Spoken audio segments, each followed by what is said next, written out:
భలే బాలే మాట బంగారు మాట బైబిలు మాట యేసు మాట భలే బాలే బంగారు మాట బైబిలు మాట యేసు మాట నా జీవితాన నీ జీవితాన మరువాని మాట యేసు మాట నా జీవితాన నీ జీవితాన మరువాని మాట యేసు మాట భలే బాలే బంగారు మాట బైబిలు మాట యేసు మాట.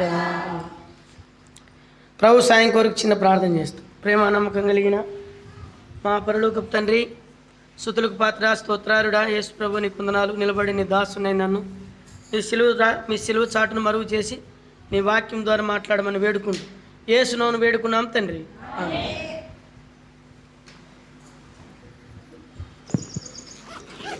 ప్రభువును ఆరాధించే ముందు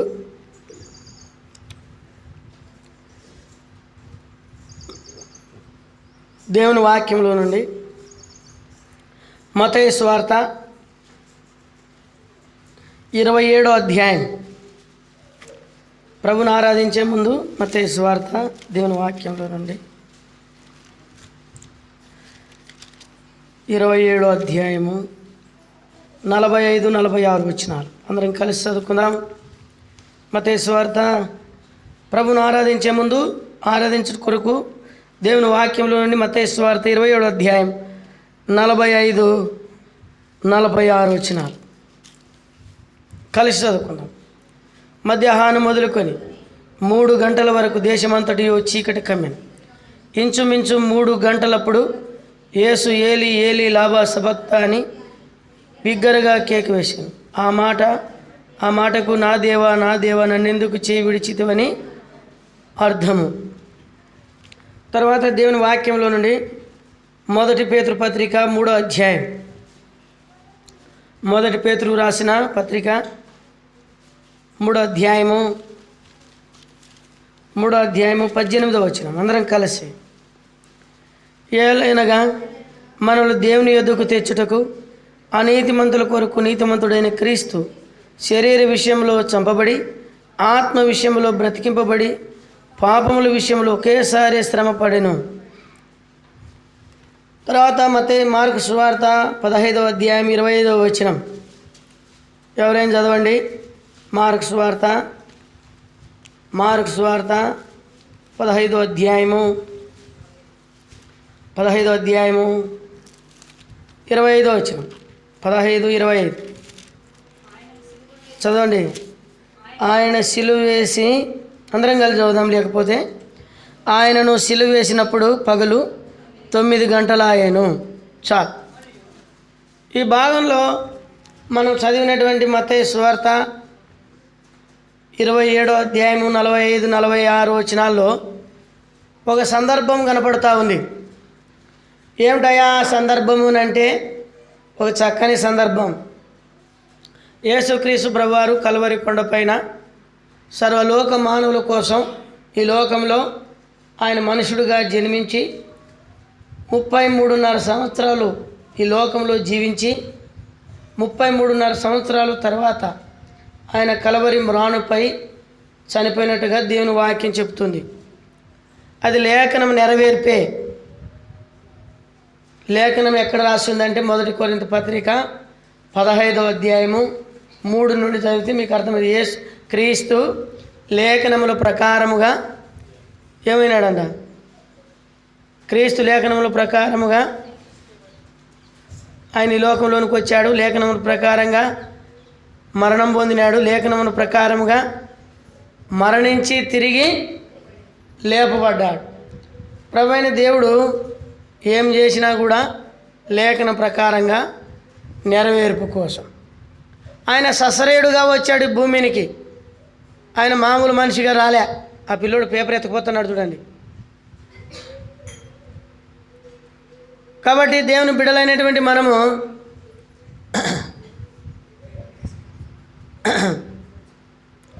దేవుని బిడ్డలమైనటువంటి మనము ఇక్కడ దేవుని వాక్యం మనతో మాట్లాడుతుంది ఏంటంటే, ప్రభువైన దేవుడు మొదటి తిమోతి పత్రికలో రాయబడినట్టుగా ఒక వాక్య భాగంలో ఉంది.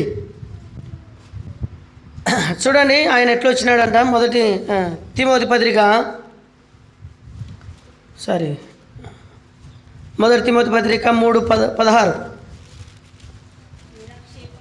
నిరాక్షేపముగా దైవభక్తిని గురించిన మర్మము గొప్పదైనది, ఆయన ససరేయుడుగా ప్రత్యక్షుడై ఆత్మ విషయమై నీతిపరుడని తీర్పు పొందిను, దేవదూతలు కనబడిను, రక్షకుడని లోకమందు జనములలో ప్రకటింపబడిను, లోకమందు నమ్మబడిను, ఆయన ఆరోహణుడై తేజోమయుడైనట్టు. కాబట్టి అక్కడ రాయబడిందంటే నిరాక్షేపముగా అంటే నిశ్చయముగా దైవభక్తిని గురించినటువంటి మర్మం గొప్పది.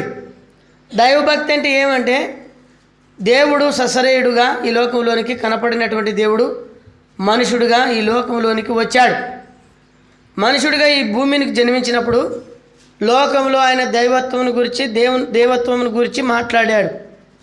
లోకమందు నమ్మబడ్డాడు, ససరేయుడుగా జీవించాడు, సమాధి చేయబడ్డాడు, చనిపోయి సమాధి చేయబడి తిరిగి లేచి ఆరోహణమై వెళ్ళిపోయాడు. ఆ ఒక్క లేఖనంలోనే యేసుప్రభు వారి పుట్టుక, ఆయన జీవించిన సంవత్సరములు, ఆయన మరణం, ఇదంతా కూడా ఆ లేఖనంలో కనబడుతుంది.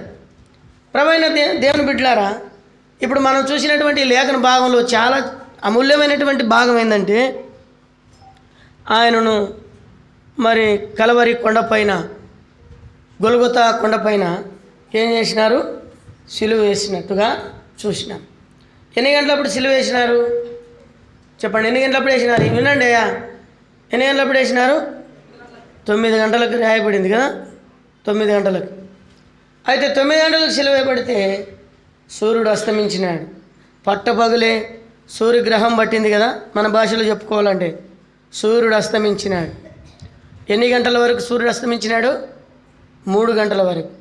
ఆయన చీకట్లో ఆయన 7 మాటలు పలికాడు. ఆ 7 మాటల్లో ఒక మాట, నా దేవా నా దేవా నన్నెందుకు చేయి విడిచి. హెబ్రీ భాషలో ఏం రాయబడింది? ఏలి ఏలి లాబా సబక్తాని. ఎందుకు దేవుడు చేయి విడిచాడు అనేది మన ప్రశ్న. దేవుడు ఏంది, ఆయన చేయి విడిచిపెట్టడము ఏంది అంటే, చీకటి ఏమి చూపిస్తుంది చెప్పండి? చీకటి ఏం చూపిస్తుంది? చీకటి ఏం చూపిస్తుంది? అందరూ చెప్పండి, చీకటి ఏం చూపిస్తుంది? చెప్పండి, గట్టి చెప్పండి. చీకటి ఏం చూపిస్తుంది? ఏం చెప్పారు చూడు, ఏం చూపిస్తా ఉంది? చీకటి తీర్పును చూపిస్తా ఉంది. చీకటి తీర్పును చూపిస్తూ ఉంది. ప్రభువైన యేసుక్రీస్తు వారు తండ్రి అయినటువంటి దేవుని చేత తీర్పు పొందినాడు.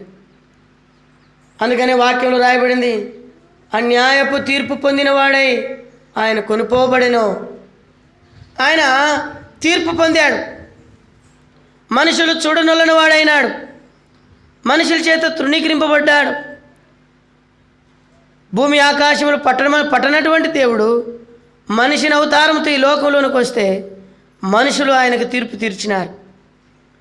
మనుషులు మరి అంగీకరించిన వాళ్ళు మేలు పొందినారు, అంగీకరింపని వాళ్ళు నష్టపోయినారు, తీర్పు తీర్చినారు. అయితే ఆయన ఈ లోకంలోనికి వచ్చింది మనకు తీర్పు తీర్చడానికి కాదు, తన ప్రాణం ఇచ్చుటకును అనేకులు క్రయధనముగా తన ప్రాణాన్ని ఇవ్వడానికి ఈ లోకంలోనికి వచ్చినాడు. పూర్తిగా తను తాను అప్పగించుకోవడానికి వచ్చినాడు యేసుప్రభు. ఈనాడు నిన్ను నన్ను విడుదల చేయడానికి యేసుక్రీస్తు ప్రభు వారు తీర్పు పొందాల్సి వచ్చింది. కాబట్టి ఈ తీర్పు దేవుని గ్రంథంలో మనం చూస్తాం. దేవుని మరి ఇప్పుడు వచ్చే తీర్పు కూడా, ఇప్పుడు వచ్చేటువంటి రాకడలో కూడా అది మనకు సంతోషకరమైన దినం కాదంట. అది ఎలాంటి సంతోషకరమైనది? దేవుని బిడ్డలకు సంతోషకరమైనది లోకానికి తీర్పు. అది చీకటి గల దినం. చూడండి, ఆమోసు గ్రంథం 5వ అధ్యాయం 18వ వచనంలో ఆ మాట రాయబడింది. ఆమోసు గ్రంథం 5వ అధ్యాయము 18వ వచనం. ఆమోసు గ్రంథం 5వ అధ్యాయం 18వ వచనం. యెహోవా దినము రావాలనని ఆశ పెట్టుకొని ఉన్నాయారులారా, మీకు శ్రమ. యెహోవా దినము వచ్చుట వలన మీకు ప్రయోజనమేమి? అది వెలుగు కాదు, అది చీకటి. దేవుని బిడ్డలారా, యేసుక్రీస్తు ప్రభు సిలువ వేయబడినటువంటి 9 గంటల సమయంలో, మధ్యాహ్న సమయంలో 3 గంటల వరకు సూర్యుడు అస్తమించినాడు, చీకటి అయిపోయినాడు. దేవుడు తీర్పు తీర్చాడు. ఆ తీర్పుకు నీవు నేను గురి కావలసినటువంటి వారం. అయితే దేవాది దేవుడు నిన్ను నన్ను తీర్పు నుండి తప్పించాడు. అందుకని యోహాను సువార్త 18వ అధ్యాయంలో యేసుక్రీస్తు ప్రభువారు గెత్సెమనే తోటలోనికి వెళ్ళినప్పుడు ఆయనను బందిపోటు మీదకి వచ్చినట్టుగా వచ్చి ఆయన పట్టుకొని ఆయనను మరి సంఖ్యలు వేసి తీసుకొని పోయినప్పుడు ఆయన చెప్పిన మాట ఏంటంటే, మీరు ఎవరిని వెతుకుతున్నారు అని అడిగినాడు. అడిగితే వాళ్ళు అన్నారు, నజరేయుడైన యేసును అన్న. మీరు నన్ను వెతికిన ఎడల వీరిని పోనీయుడు అన్నాడు. కాబట్టి దేవుడు నిన్ను నన్ను విడిపించడం కొరకు ఆయన అప్పగింప పడ్డాడు. ఆయన నీకు నాకు రావాల్సినటువంటి ఆ తీర్పు ఆయన మీన వేసుకున్నాడు, ఇష్టపడ్డాడు. అందుకని దేవుడు తీర్పు తీర్చినప్పుడు చెయ్యి ఏమైందంట? విడవబడింది, విడవాల్సి వచ్చింది. ఆయన శ్రమ గుండా వెళ్తూ వచ్చాడు. దేవుడే శ్రమ పొందినాడు. మీరు అట్టి మనసును ఆయుధము ధరించుకోవాలంట. మనమేం దేవుళ్ళు కాదు కదా కదా. యేసుప్రభు ఏమన్నాడు? లోకంలో మీకు శ్రమ కలుగును, అయినా నువ్వు ఏం తెచ్చుకోవాలా? ధైర్యం తెచ్చుకోవాలా. అర్థమైందా? మరి దేవుని బిడ్డలారా, అనుదినము మనల్ని కాపాడుతున్నాడు. ఎన్ని శ్రమలున్నాయి, ఎన్ని కష్టాలున్నాయి, నష్టాలున్నా దేవుడు తన పిల్లల్ని ఎన్నడూ ఎడబాయడు, భద్రపరుస్తాడు. శ్రమలో ఎప్పుడు కూడా దేవుని బిడ్డలు సల్లిపోకూడదు, సోలిపోకూడదు, ధైర్యం తెచ్చుకోవాలా. దేవుడు కొన్నిసార్లు మనల్ని ఆశీర్వదించడానికేనంట అనుమతించేది. మనకు ఆ సంగతి తెలియదు. ఓసారి ఒక విశ్వాసులు అంతా కూడా అందరూ ఓ చోటుకి ప్రయాణమైనారంట. ప్రయాణం ఏంటి? ఈ విశ్వాసం ఊకోకుండా ఈయన కూడా ప్రయాణమైనాడు. యాటికి చెప్పండి? ఓడలో షిప్పులో ప్రయాణం చేస్తూ ఉంటే షిప్పులో ప్రయాణం చేస్తూ ఉన్నారంట. అందరూ ఓడలో ప్రయాణం చేస్తుంటే నడి సముద్రంలో పోయినక్కడ పగిలిపోయింది. ఇది ఏమిటిది చెప్పండి? ఓడ పగిలిపోయింది. ఏం చేయలేదు, వెళ్ళి అందరూ ముని తేలుతున్నారు. విశ్వాసి అది కట్లంతా కూడా మునిగిపోతే ఒక పలక దొరికిందంట. విశ్వాస ఆ పలక మీద ఎక్కి దాని మీద పడిపోయినాడు. ప్రభా, ఇంకా నీ ఇష్టమో నాయనా, నా చేపల కన్నా ఏమన్నా చేయి, నీ ఇష్టం అనుకున్నాడంట. ఇంకా దాని మీద ఇంకా ధ్యాస తప్పెట్లే పడిపోయినాడు. 3 రోజులకి చూస్తే ఒడ్డున ఉన్నాడు. 3 రోజులకు ధ్యాస వచ్చిందంట. ఇంకా అట్లే పడిపోయినాడు, నిద్రపోయినాడు. 3 రోజులకు గుర్తొచ్చింది. చూస్తే ఎక్కడో సముద్రం ఒడ్డున ఉన్నాడు. అమ్మ తండ్రి బతికున్నాడు అనుకున్నాడు. అదొక ద్వీపం, అదొకటి ద్వీపం అంటే ఎవరు ఏ మనుషులు సంచరించినటువంటి అడవి ప్రాంతం.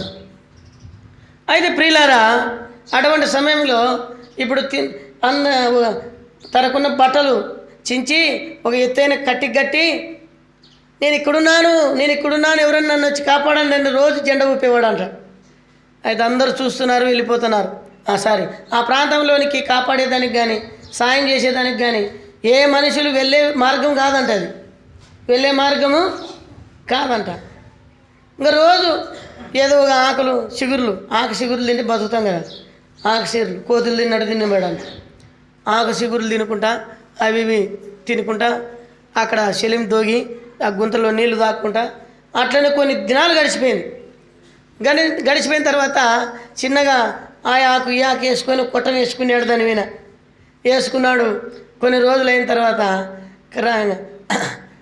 రాయి కొట్టి అగ్గి రేపుకొని మంట పెట్టుకున్నాడు. తెలివితో మంట అంటించుకున్న తర్వాత ఏం జరిగిందంటే, ఈ మంట అంటుకొని ఈ కట్లు కాలేంత వరకు ఏమన్నా బయటకు వెళ్ళి కొంచెం వేటాడి ఏమన్నా తెచ్చుకుందామని లోపలికి పోయినాడు. అడవిలోకి పోయి వచ్చేసరికి కొట్టం కాలిపోయింది. పోయేసేసరికి కొట్టం కాలిపోయింది. ఓ ప్రభువా, ఎంత పని అయిపోయింది, ఎంత కష్టపడి నేను ఈ కొట్టాన్ని వేసుకున్నాను. ఈ కొట్టం ఆకులు అలములు వేసుకుంటే ఇంత ప్రయాసపడి కొట్టం వేసుకుంటే కాలిపోయింది ప్రభువా అని మోకరించి అక్కడే ఏడుస్తున్నాడంట. ఏడుస్తుంటే భుజం మీద ఒక చేయి వచ్చి ఒక ఆయన చేయి పెట్టినాడు.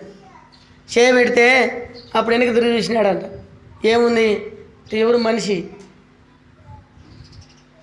నువ్వేం భయపడాకు,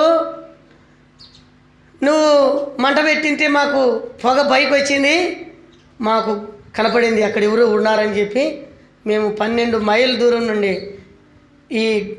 ఈ మంటను చూసి పైన పొగను చూసి నిన్ను కాపాడాలని వచ్చిన.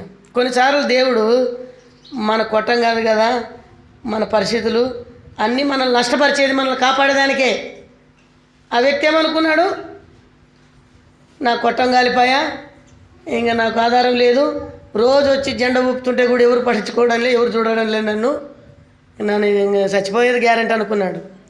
నువ్వు బతికే ఏర్పాటు దేవుని ఉద్దేశంలో ఉంటే నీకు ఎన్ని శ్రమలు కలిగినా, నీతిమంతునికి ఎన్ని బాధలు వచ్చినా యెహోవా వాటన్నిటి నుండి తప్పిస్తాడు. చూడు ఎంత అద్భుతంగా కొట్టం దేవుడే కాల్చినాడు. కొన్నిసార్లు దేవుడు మనల్ని కాలుస్తాడు. యేసుక్రీస్తు ప్రభు కూడా సిలువలో నీ కొరకు నా కొరకు ఆయన మనల్ని చంపవలసినటువంటి వాడైండగా మన స్థానాన్ని ఆయన కోరుకొని, మన స్థితిని ఆయన కోరుకొని సిలువ మరణము పొందినాడు. 3 దినాలు చీకటి. ఎట్లా తీర్పు చెప్పగలమంటే దేవుని వాక్యంలో నిర్గమకాండం 10వ అధ్యాయంలో 21 నుండి 24 వరకు 10 అద్భుతాల్లో 9వ అద్భుతం చేసినాడు దేవుడు. 9వ అద్భుతం ఏంటంటే ఈజిప్టు దేశం అంతటికి 3 దినాలు సూర్యుడు ఉదయించలేదంట. చీకటి, ఇట్లాంటి చీకటి కాదంట, కటిక చీకటి, పక్కనున్న మనిషిని కూడా తాకలేనంత చీకటి. అప్పుడు మోషే అన్నాడు, నీ మీదికి నీ జనుల మీదికి యెహోవా రేపు తీర్పు తీర్చును. అది తీర్పుకు సంకేతం. ఎంత కఠినం.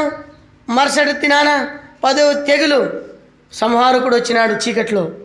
ప్రతి ఇంటిని దర్శించాడు. ఏ ఇంటి మీద అయితే గొర్రెపిల్ల రక్తం లేదో ఆ ఇంట్లో ఉన్నటువంటి జ్యేష్ఠ పుత్రుడు, జ్యేష్ఠ పుత్రిక, ప్రథమ ఫలం అంతా కూడా చనిపోయినారు.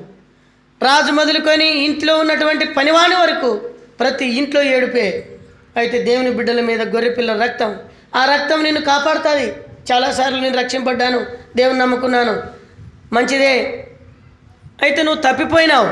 నువ్వు దేవునికి అసహ్యమైనటువంటి జీవితం జీవించినప్పటికీ దేవుడు నిన్ను కరుణించినాడు, దేవుడు నీకు సహాయపడ్డాడు. నువ్వు చేసినటువంటి తప్పుల వలన, బలహీనతల వలన దేవుడు నీకు శ్రమలు అనుమతించినాడు అనుకో. దేవుని వారలారా, అది మన మేలు కొరకే కానీ, అది మనల్ని బాగు చేయడానికే కానీ వేరొక దాని కొరకు. దేవుని రక్తం కింద, కాపుదాల కింద నువ్వు నేను ఉన్నాం. కాబట్టి తీర్పును గురించి మాట్లాడుతూ ఉంది. అందుకనే అనీతిమంతులైనటువంటి వాని కొరకు నీతిమంతుడైన క్రీస్తు అనీతిమంతుల కొరకు తన ప్రాణం పెట్టాల్సి వచ్చిందంట. ఎవడయ్యా ఈ భూమి మీద అనీతిమంతుల కోసం నీతిమంతుడైన వాడు ప్రాణం పెడతాడు? వాస్తవానికి నీతిమంతుడైన వాని కోసము అనీతిమంతులు చనిపోవాలని ఇష్టపడతారు. అవును కదా. లోకంలో ఒక వ్యక్తి తాగి సతాయించి కదా టక్కర్ చెప్పి అన్ని అబద్ధాలు చెప్పి మోసగాలు మాట్లాడుతూ ఉంటే ఆ వ్యక్తిని ఎవరైనా నమ్ముతారా? ఆ వ్యక్తి కోసం ఏదైనా త్యాగం చేస్తారా? వీడు ఎప్పుడు చచ్చిపోతాడని ఎదురు చూస్తారు. ఇది లోకం. కానీ మంచివాని కొరకు ఏదైనా చేయడానికి త్యాగం చేస్తారు. నా కొడుకు మంచోడు, నా కొడుకు చాలా మంచిది, నా కూతురు మంచిది, పిల్లల కోసం ఏదైనా చేయడానికి ఇష్టపడతాం. అయితే ప్రభు అయిన దేవుడు నన్ను చూసినప్పుడు మనలో అనీతి పరులమై ఇంటిమి, అనీతిమంతులమై ఇంటిమి, నీతికి మనము యోగ్యులం కాలేదు, నీతిమంతులుగా జీవించలేదు, మనం తీర్పుకు అర్హులము, తీర్పుకి మనము నిత్యము నాశనానికి అర్హులమే కానీ తీర్పు నిన్ను నన్ను నశింపజేయడానికి దేవుని యొక్క ఉగ్రత కింద నేను ఉన్నాం. దేవుడు క్షమించేదానికి అధికారం ఉంది, అయినప్పటికీ ఆయన శిక్షించేదానికి కూడా అధికారం ఉంది. అయితే క్షమించేదానికి ఇష్టపడ్డాడు, కృప చూపించాడు. ఆ కృప వలన నేను రక్షింపబడ్డాం. ఎంత గొప్ప దేవుడు ఆయన. చూడండి, మొదటి పేతురు పత్రిక 2వ అధ్యాయం 23వ వచనం. 23వ వచనం, మొదటి పేతురు పత్రిక 2వ అధ్యాయం 3వ వచనం, 23వ వచనం. ఆయన దూషింపబడి బదులు దూషింపలేదు, ఆయన శ్రమ పెట్టబడి బెదిరింపక న్యాయముగా తీర్పు తీర్చు దేవుడు తన్ను తాను అప్పగించుకునెను. న్యాయముగా తీర్పు తీర్చు దేవునికి తన్ను తాను ఆయన దూషింపబడి దూషించలేదు, ఆయన శ్రమ పెట్టబడి బెదిరించలేదు. న్యాయముగా తీర్పుకి లోబడ్డాడు. దేవుని యొక్క తీర్పు కఠినమైనది, మరణం వంటిది. అయితే మరణమును జయించిన వీరుడు ప్రభువైన యేసుక్రీస్తే. చూడండి, ఆయన న్యాయముగా తీర్పు తీర్చే దేవునికి అప్పగించుకున్నాడు. ఈ లోకంలో ఉన్నప్పుడు శ్రమ గుండా వెళ్ళాడు, ఇది దేవునికి న్యాయమైనది అనుకున్నాడు. ఈనాడు ఎన్నో పరిస్థితులు వస్తాయి. మన నోటి దూల వలనో, మన మాటల వలనో, మన కదలికల వలన కుటుంబంలో సమస్యలు వచ్చి నెమ్మది లేకుండా జీవిస్తాం మనం. దీని అంతటికి కారణం దేవుడు కాదు. దీని అంతటికి దేవుడు కారణం కానే కాదు. మన అవిధేయత, అనాలోచన, మన అజ్ఞానం. అర్థమైందా? కాబట్టి దేవుని బిడ్డలైనటువంటి మనము అన్నిట్లో కూడా దేవునికి విధేయులమైనటువంటి జీవితం జీవించాలి. ఇక్కడ ప్రభువైన యేసుక్రీస్తు అన్యాయంగా ఆయన తీర్పు పొందినప్పటికీ న్యాయముగా దేవునికి అప్పగించుకున్నాడు. అలాగే దేవునికి అప్పగించుకోవాలి మనం. ఒకసారి ఒక యవనస్తుడు, నేను అడిగినాను, ఏం బ్రదర్ ఈ మధ్యలో మందిరానికి రాకున్నావు అంటే, ఏం రావాలన్నా అన్నాడు. ఏమయ్యా అంటే, ఏం రావాలన్నా ఇంటర్లో ఫెయిల్ అయినాను అన్నాడు. ఇంటర్లో ఫెయిల్ అయినావా? ఎందుకు ఫెయిల్ అయినావు అంటే, ఫెయిల్ అయినానన్నా నేను ఇంటర్లో. అదే కథ. మరి ఎందుకు ఫెయిల్ అయినావంటే, 10 రోజులు ఇంటికాడ ఉండేది, 20 రోజులు ఇంటికాడ ఉండేది, 10 రోజులు కాలేజీలో ఉండేది. చదవమంటే ధ్యాస ఎక్కడెక్కడ పెట్టేది. పోయిన రోజు పాస్టర్తో ప్రార్థన చేయించుకున్నాడంట. ఎవరు తప్పది? తప్పు దేవుంది అది. అంటే ఆయన ఏమన్నా నువ్వు కూర్చుంటే నువ్వు ఎటన్నా తిరుగుతాడు, ఆయన రాయాలి పోయి. పాపం ఆయనే నీ కూలోడు కదా. చాలా అవిధేయతమైన జీవితం. నువ్వు బాగా చదివి, బాగా జ్ఞానం సంపాదించుకొని, దృష్టి పెట్టి, ఆలోచన కలిగి ఉండి ప్రభుని అడిగితే దేవుడు నీకు ఏదో విధంగా సహాయము, ఆ టైంలో నీకు ప్రతి విషయం సహాయపడతాడు, తలంపులు ఇస్తాడు, ఆలోచన ఇస్తాడు, దయ చూపిస్తాడు.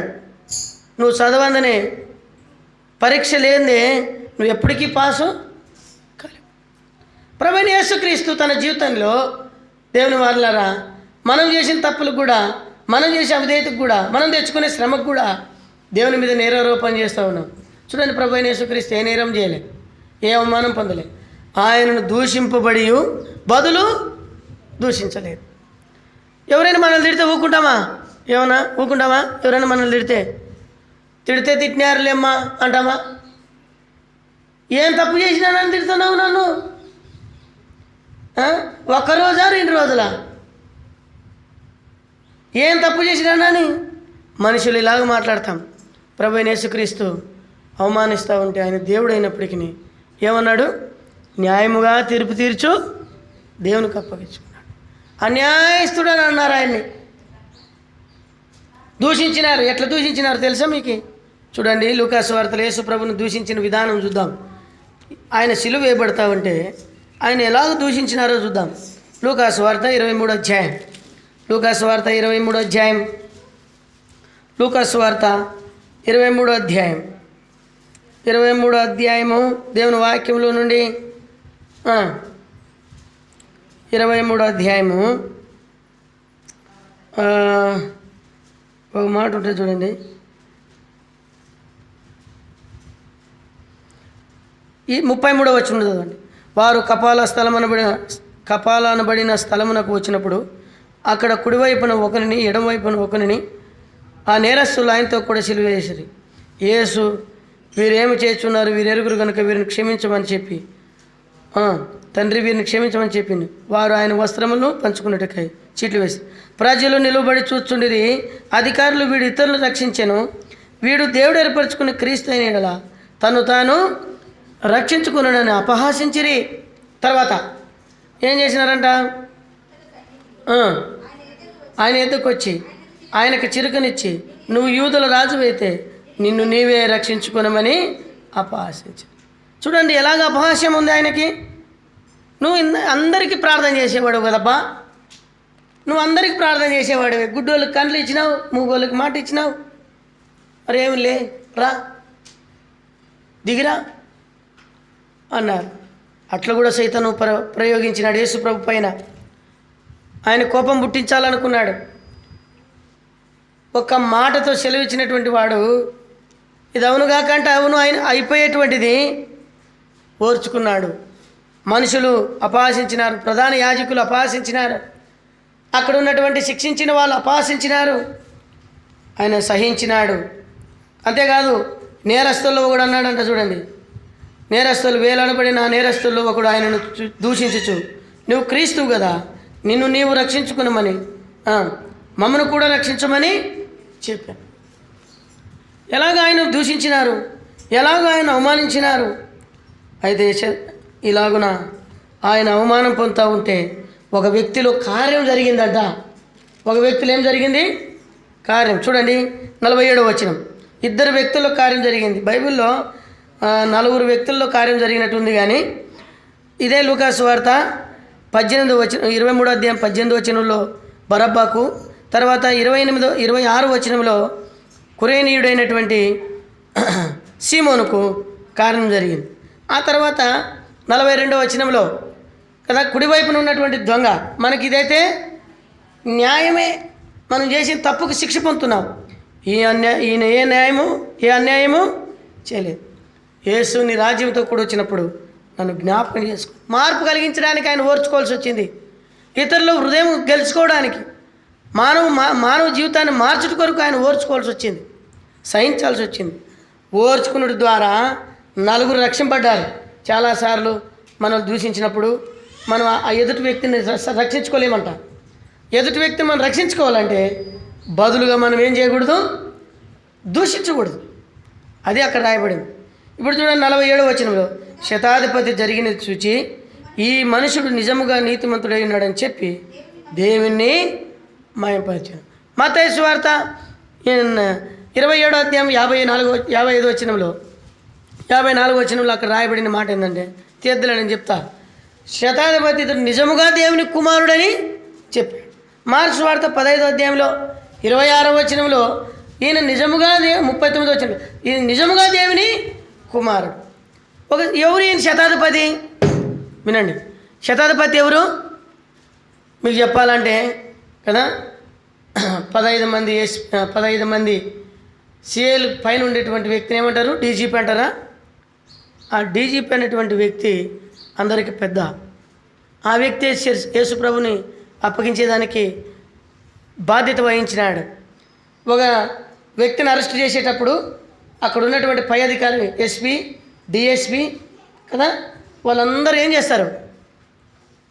కమిషనరు వీళ్ళందరూ ఏం చేస్తారు?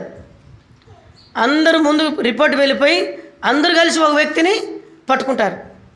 ఇప్పుడు వాళ్ళంతా ప్రయోగించినారు. సుమారుగా 2000 మంది సైనికులు వచ్చి పట్టుకున్నారు. ఆ వ్యక్తిలో దేవుడు కార్యం చేశాడు. ఆ వ్యక్తిలో కార్యం చేసినాడు? ఆయన మరణిస్తూ ఉంటే ఆ చీకటిని చూశాడు, ఆ భూకంపం చూశాడు, ఆయన మాట్లాడే మాటలు చూశాడు. ప్రభు వీరు ఏం చేస్తున్నా, వీరు క్షమించు అన్నాడు. ఆ మాటలు చూసి అన్నాడు శతాధిపతి, నేను ఎంత అధికారినైనా, నేను ఎంత గొప్ప స్థాయిలో ఉన్నా, నన్ను క్షమించినటువంటి వాడు ప్రభువైన యేసుక్రీస్తు అని నిజముగా ఆయన దేవుని కుమారుడని ఒప్పుకున్నాడు. చాలాసార్లు యేసుక్రీస్తు ప్రభువారు దూషింపబడ్డాడు, బదులు దూషించలేదు. ఎందుకంటే ఆ వ్యక్తిని రక్షించుకున్నాడు. పిలాతులో కార్యం చేసినాడు దేవుడు, నికోదేములో కార్యం చేశాడు దేవుడు, అరిమతయి అనేటువంటి వ్యక్తిలో, యోసేపు అనేటువంటి వ్యక్తిలో కార్యం చేశాడు దేవుడు. ఆయన దూషింపబడ్డాడు కానీ ఏం చేయలేదు? చెప్పండి, ఏం చేయలేదు? దూషించలే. మనమైతే నన్ను తిట్టినందుకు తిట్టినా చూడన్నా, మళ్ళీ నేనేం అబద్ధం చెప్పాను, నేను కూడా దేవుని బిడ్డనే, పొద్దుముగులు అంటా ఉంటే మనం ఎంత నీతిగా చెప్తాం కదా, ఎంత సింపుల్ చెప్తామంటే, నన్ను తిట్టినా అనవసరంగా నేనేం తిడతాను, ఇంటి మీదకి వస్తుంటే ఎంతసేపు అంటే ఓపి పట్టుకోవాలా. కాబట్టి శాతగాక ఏం చేసినాను, ఇంకా తిట్టినాను. అప్పుడు నేను నోటికి వేసుకున్నక్కడ పోయినారు వాళ్ళు. చూడు, ఇట్లాంటి మన జీవితం. కానీ ప్రభువైన యేసుక్రీస్తు ఆయన మాట్లాడితే చాలు, ఒక మాటకు పడిపోయినారు. కానీ ఆయన ఏం చేసినాడంట? దూషింపబడి బదులు ఏం చేయలేదు? దూషించలే. చదవండి మరలా మాట. మొదటి పేతురు పత్రిక 2:23 వచనం. ఆయన దూషింపబడి బదులు దూషింపలేదు, ఆయన శ్రమ పట్టబడి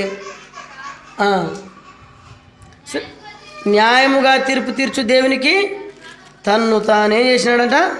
అప్పగించుకున్నాడు. 24వ వచనం. మన పాపముల విషయమై చనిపోయి నీతి విషయమై జీవించినట్లు ఆయనే తన శరీరమందు మన పాపములు మ్రాణ మీద మోసుకెళ్ళిను. ఆయన పొందిన దెబ్బల చేత మీకు స్వస్థత అది. కాబట్టి మనము మన పాపల విషయమై చనిపోయినప్పుడు నీతి విషయమై జీవించాలని ఆయన తన శరీరంలో ఏం చేసినాడంట? అప్పగించుకున్నాడు. మన పాపములన్నీ మ్రాణ మీద మోసుకున్నాడు. అందుకనే తీర్పు పొందాడు. అందుకనే ప్రభువైన యేసుక్రీస్తు వారు మన కొరకై అవమానం పొందాడు. ప్రభువైన యేసుక్రీస్తు వారు మన కోసమై దూషింపబడ్డాడు అని శిలువ మరణం పొందాడు. అయితే ఇప్పుడు చివరిగా అంటాడు, శాపగ్రస్తమైనటువంటి మన మీదకి రావాల్సినటువంటి శాపాన్ని ఏం చేసినాడంట? ఆయన పొందాడు. చూడండి, గలతీ పత్రిక 3:13 గలతీ పత్రిక. ఇప్పుడు శిలువ అనేటువంటిది ఏంటంటే శాపం. శిలువ అనేది ఏంది చెప్పండి, అందరూ చెప్పండి. శిలువ అనేది ఏంది? శాపం. రోమీయులు మనుషులకు అట్లా శిలువ వేసేవాళ్ళు. 3 విధాలమైన చట్టాలు ఉండేవి ఆ దినాల్లో. ఒక చట్టం గ్రీకుల చట్టం. గ్రీకుల చట్టం ఏం చట్టం అంటే, బాగా వినండి, ఎవరైనా మనిషిని చంపితే ఆ మనిషిని శవాన్ని తీసుకొచ్చి ఈయన గట్టేటోళ్ళు. ఆ వాసనకి ఈ వ్యక్తి కూడా కొంతకాలం కట్టేసి ఎడారులు విడిచిపెట్టేటోళ్ళు. ఎడారి అంటే నీళ్ళు లేకుండా. చంపినందుకు భయంకరమైనటువంటి హింసను పొంది ఆ చచ్చిపోయినటువంటి శవంలో నుండి పురుగులు రాలుతూ ఉంటే ఆ దుర్వాసనకి కొంచెం కొంచెంగా చచ్చేదానికి తీర్పు తీర్చేవాళ్ళు గ్రీకులు. అదొక చట్టం. రోమా చట్టం తప్పు చేసిన వారిని, తర్వాత రాజకీయ పరంగా విప్లవంగా కొంతమందిని ప్రజలను అల్లరి లేపిన వారిని సిలువకేయాలి. ఆ తర్వాత యూదుల యొక్క చట్టం, తప్పు చేసిన మనిషిని చంపిన పంటికి పళ్ళు కంటికి కన్ను, తర్వాత రాళ్ళతో కొట్టి రాళ్ళతోన చంపాలి. ఇప్పుడు యేసుక్రీస్తు ప్రభు వారు పొందిన చట్టం ఏంటంటే, ఏం పొందినాడు చట్టం? రోమా చట్టం. శాపగ్రస్తమైనటువంటి శిలువ అంటే. అందుకనే శిలువ అంటే యేసు ప్రభు వేసుకున్న శిలువ వేరు, శిలువ వేయబడిన వేరు, మనం వేసుకునే శిలువలు వేరు. చాలామందికి తెలియదు ఆ సంగతి. శిలువ వేసుకోవాలా, నేను ఇంటి మీద ఒక శిలువ, గుళ్ళో శిలువ, హృదయంలో శిలువ ఉండదు.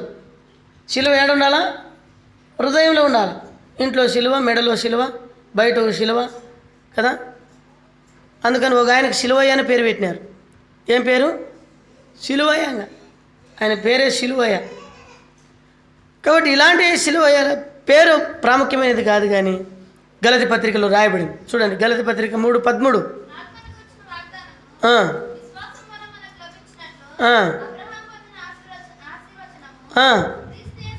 క్రీస్తు యేసు ద్వారా చూడండి అన్యజనులు కలుగుటకై క్రీస్తు మన కోసం ఏమైనాడంట? శాపమైనాడు. క్రీస్తు మన కోసం శాపమైనాడు. శాపగ్రస్తుల సంతతి మనము, యాపేతు యొక్క సంతతి మనము, ఆనాడు పరిశేని నుండి వచ్చిన జనం మనము, దేవునికి విరోధమైన జీవితం జీవించిన మనము, నిజదేవుని మరిచిపోయినటువంటి మనల్ని శాపగ్రస్తులం, దేవుని తీర్పుకు పాత్రలం. తర్వాత చూడండి, అక్కడే రాయబడింది, బాగా వినండి, ధర్మశాస్త్ర సంబంధమైన శాపం నుండి విమోచించెను. ఇందును గురించి మ్రాను మీద వేలాడబడిన ప్రతివాడును శాపగ్రస్తుడు. ఇప్పుడు శాపగ్రస్తమైన జీవితము ప్రతి మనిషికి. అయితే సిలువకి విలువ వచ్చింది. సిలువ ద్వారా నీకు నాకు రక్షణ వచ్చింది. సిలువే నీ జీవితానికి ఆధారమైంది. సిలువ నీ హృదయంలో జరిగేది. పాప క్షమాపణ, మారుమనసు కలిగించేది. అందుకని యేసు ప్రభు వారు మన కొరకు అన్యాయంగా తీర్పు పొందాడు, నిందింపబడ్డాడు, దూషింపబడ్డాడు, అపహాసింపబడ్డాడు మనుషుల చేత, అనేకులు రక్షించాడు. అయితే నీ కోసం నా కోసం శాపగ్రస్తుడైనాడు. ధర్మశాస్త్ర సంబంధమైన శాపం కింద మనం ఉంటుంది, శాపం నుండి విడుదల చేసినాడు. అందుకని ఎంత గొప్ప దేవుణ్ణి నీవు నేను ఆరాధించాల్సిన బాధ్యులమై